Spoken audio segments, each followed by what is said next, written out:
700 years ago, about 40 noblemen wrote a letter to Pope John the 22nd.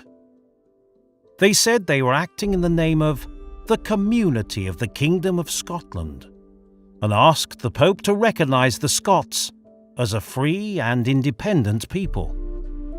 Famous for its stirring and evocative statement of Scottish political freedom, the letter was handwritten in Latin at Arbroath Abbey and sent to the Pope on the 6th of April 1320. We know it now as the Declaration of Arbroath, and it is one of the most important documents and treasured artefacts of Scottish history.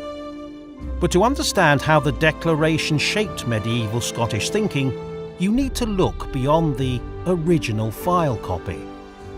The duplicate of the letter sent, preserved in the National Records of Scotland.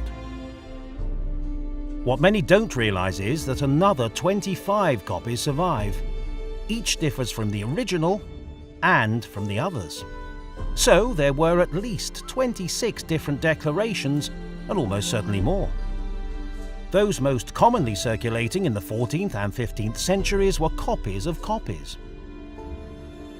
For most of the Middle Ages, there was no printing. Every copy of the Declaration was handwritten by a scribe, so misreading or miscopying led to mistakes and omissions.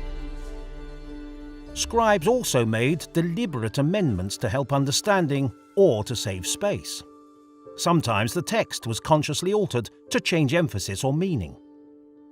The famous phrase, proclaiming the Scots are fighting only for freedom, was added to soon after the original letter was written. Later copies read, for freedom and the laws of our fathers. In 1461, one version, copied into a history of the Scots, adds something new: that Robert Bruce should be king because, by agreement of all, we elect him as king by unanimous agreement. This radical reinterpretation moves away from the original claim to lawful rule, based on biblical precedent and divine providence. We don't know why these changes were made or the impact they had, but it's clear that focusing on the original overlooks the influence of subsequent versions.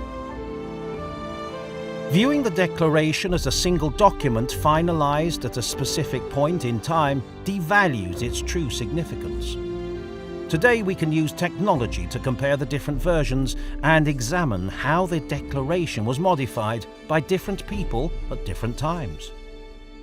The dynamic edition of the Declaration of Arbroath illustrates what alterations were made, which parts were changed most frequently and most dramatically, and which copies contained the most variations.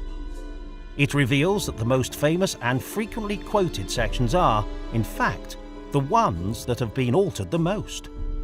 To see which they are and discover more, visit the Dynamic Declaration website.